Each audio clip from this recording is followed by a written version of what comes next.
बिस्मिल्लाहिर्रहमानिर्रहीम अस्सलामुअलैकुम। Starting with the remaining alkylating agent. So हमारे पास नेक्स्ट अल्काइलेटिंग एजेंट है ब्यूसल्फान। अल्काइलेटिंग एजेंट के बारे में ऑलरेडी हम पढ़ चुके हैं कि ये हमारे पास अल्काइलेशन करवा देते हैं डीएनए की, आरएनए की और डिफरेंट आपके पास एंजाइम्स की, प्रोटीन्स की। सो जब ये अल्काइलेशन आपके पास हो जाती है तो उसके बाद क्या है कि आपका डीएनए नॉर्मल फंक्शन नहीं परफॉर्म करेगा। सो ये जो एंटी कैंसर ड्रग्स हैं आपके पास अल्काइलेटिंग एजेंट्स, ये अपना साइटोटॉक्सिक इफेक्ट प्रोड्यूस करती हैं। अब ये जो ब्यूसल्फान है ये हमारे पास क्या है, अल्काइलेटिंग एजेंट की एक क्लास है जिसकी एग्जांपल है आपके पास ब्यूसल्फान। हमारे पास अवेलेबल होती है ओरल फॉर्म के अंदर और आईवी फॉर्म के अंदर। ये अफेक्टिव एजेंट है इन क्रॉनिक माइलोजेनस ल्यूकीमिया। अब ये क्रॉनिक माइलोजेनस ल्यूकीमिया आपके पास क्या है, एक ऐसी डिजीज़ है जिसके अंदर आपके पास क्या होता है, माइलोइड सेल्स जो होते हैं उनकी एबनॉर्मल ग्रोथ होती है, उनका नंबर इंक्रीज़ हो जाता है एबनॉर्मली, अनकंट्रोल आपके पास ग्रोथ हो रही होती है, WBCs इंक्रीज़ हो जाते हैं। सो ये हमारे पास क्रॉनिक माइलोजेनस ल्यूकीमिया कहलाती है। ये सबसे ज़्यादा अफेक्टिव एजेंट होते हैं इन क्रॉनिक माइलोजेनस ल्यूकीमिया में।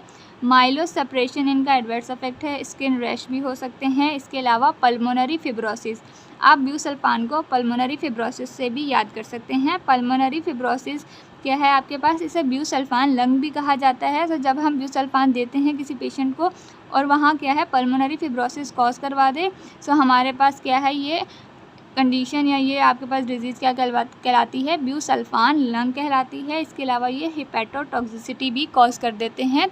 अब हमारे पास ये अगर ड्रग किसी पेशेंट को हम दे रहे हैं सो हमें क्या क्या चीज़ें मॉनिटर करनी पड़ती हैं, CBC, पल्मोनरी सिम्टम्स। अगर पहले ही कोई पल्मोनरी सिम्टम है तो हम ब्यूसल्फान नहीं देते, रीनल फंक्शन उसके चेक करने पड़ते हैं पेशेंट के।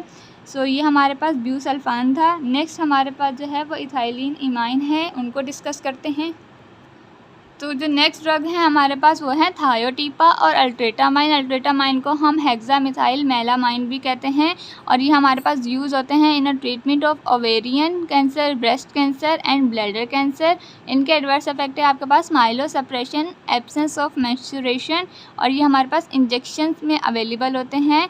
ये जो आपके पास अल्ट्रेटामाइन है इसके एडवर्स इफेक्ट में है हमारे पास मेंटल कन्फ्यूजन, हेलुसिनेशन वगैरह, और इससे मिलते जुलते जो आपके पास एडवर्स इफेक्ट हैं वो कॉमन है।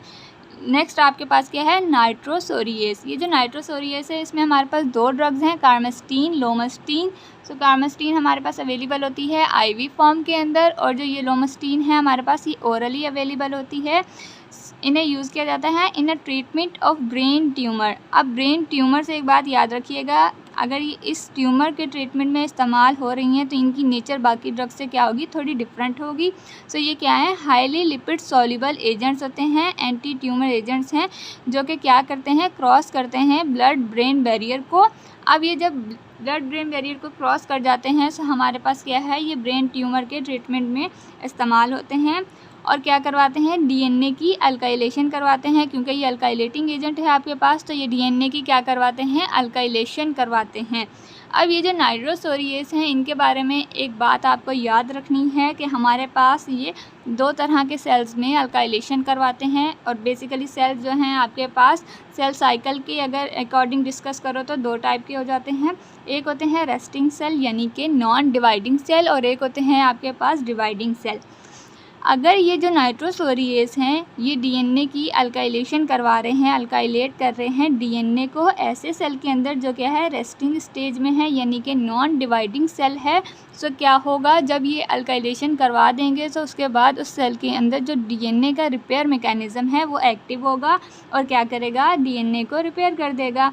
अब अगर डीएनए आपके पास रिपेयर हो गया तो जो साइटोटॉक्सिक इफेक्ट होता है नाइट्रोसोरिएस का वो इस सेल के ऊपर प्रोड्यूस नहीं होता, यानी कि नॉन डिवाइडिंग सेल आपके पास क्या है, अल्काइलेशन की वजह से डेथ नहीं होती उस सेल की और हमारे पास इस तरह क्या है कि रिपेयर मैकेनिज़्म के थ्रू आपके पास ये जो डीएनए है ये सही हो जाता है, ठीक है।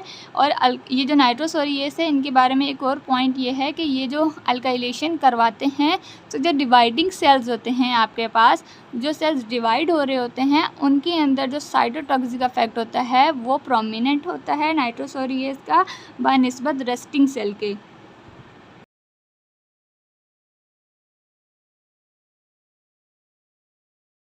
सो अब क्या है कि ये हमारे पास अगर डिवाइडिंग सेल के अंदर अल्काइलेशन करवा रहे हैं तो इनका साइटोटॉक्सिक इफेक्ट प्रोड्यूस होगा। अगर रेस्टिंग सेल में करवा रहे हैं और डीएनए रिपेयर हो जाता है तो इनका साइटोटॉक्सिक इफेक्ट प्रोड्यूस नहीं होता।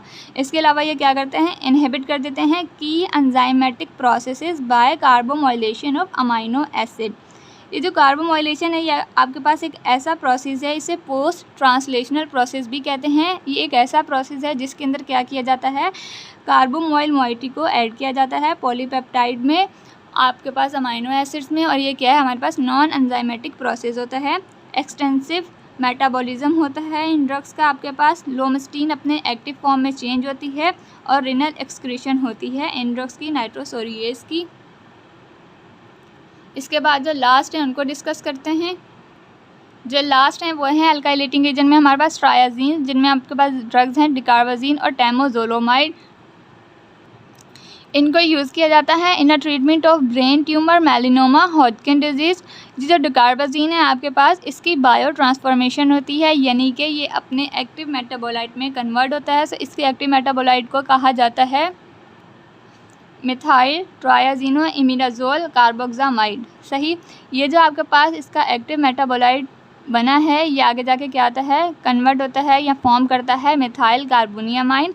ये जो मिथाइल कार्बोनियामाइन है आपके पास, ये क्या करेगा, अटैक करेगा न्यूक्लियोफिलिक ग्रुप ऑन डीएनए, और हमारे पास ये मिथाइलेशन करवाता है डीएनए की O6 और N7 पोजीशंस पे। किस बेस पे, गोवानीन पे। सो ये हमारे पास मिथाइलेशन जो करवा रहा है आपके पास डिकार्बाजीन, ये O6 और N7 पोजीशन पे करवाता है गोवानीन की।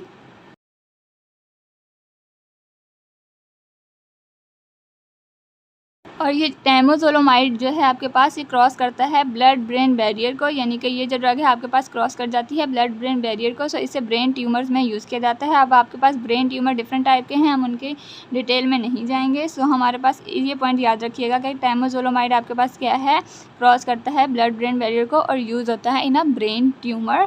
सही, इसके बाद हमारे पास क्या है, इसके अलावा ये यूज़ होता है in a treatment of metastatic मेलिनोमा। टेमोजोलोमाइड हमारे पास अवेलेबल होता है आईवी और ओरल फॉर्म के अंदर और एक्सक्रीट होता है यूरिन में। Temozolomide do not metabolise by the cytochrome P450। So ये इस एंजाइम के थ्रू मेटाबोलाइज नहीं होता। सो इसकी मेटाबॉलिज्म कैसी होती है आपके पास, ट्रांसफॉर्मेशन कैसी होती है, केमिकल ट्रांसफॉर्मेशन होती है जो कि एक नॉर्मल फिजियोलॉजिकल पीएच के ऊपर होगी। टेमोजोलोमाइड इनहिबिट कर देता है O6 गोवानीन डीएनए अल्काइल ट्रांसफरेज। अब ये जो O6 गोवानीन डीएनए अल्काइल ट्रांसफरेज है, ये एंजाइम है जो कि डीएनए को रिपेयर करने में पार्टिसिपेट करता है। अब जब ये एंजाइम ही आपके पास इनहिबिट हो जाएगा सो क्या होगा, आपके पास डीएनए की रिपेयर नहीं होगी और अल्टीमेट क्या होगा, साइटोटॉक्सिक इफेक्ट प्रोड्यूस होगा।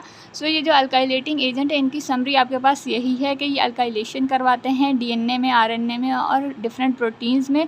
इनकी अल्काइलेशन की वजह से क्या हो जाता है, डीएनए नॉर्मल फंक्शन नहीं परफॉर्म करता। अगर डीएनए ही नॉर्मल फंक्शन नहीं परफॉर्म करेगा तो आपके पास आगे क्या होता है, प्रोटीन की सिंथेसिस नहीं होती, मैसेंजर आरएनए की सिंथेसिस नहीं होती। तो ये सारे प्रोसेसेस आहिस्ता आहिस्ता क्या होते हैं, इनहिबिट होना स्टार्ट हो जाते हैं। तो जब सेल के अंदर आपके पास मेन प्रोसेसेस इनहिबिट हो जाएंगे, सेल को अपने फंक्शन को परफॉर्म करने के लिए जिन चीज़ों की नीड होगी उसके पास वो अवेलेबल नहीं होंगे। सो उसके बाद क्या होगा कि सेल की डेथ हो जाएगी, यानी कि साइटोटॉक्सिक इफेक्ट प्रोड्यूस हो जाएगा हमारे पास। और ये अल्काइलेटिंग एजेंट बेसिकली आपके पास अल्काइलेशन करवाते हैं मिथाइलेशन के थ्रू, और डिफरेंट इनके मैकेनिज़्म हैं जिनको मैंने यहाँ पे समराइज़ किया है। अल्काइलेटिंग एजेंट पे जो लेक्चर था वो यहीं एंड होता है। अगर आप मेरी वीडियो को लाइक करते हैं तो चैनल को सब्सक्राइब कर दें, शेयर कर दें। थैंक यू, अल्लाह हाफ़िज़।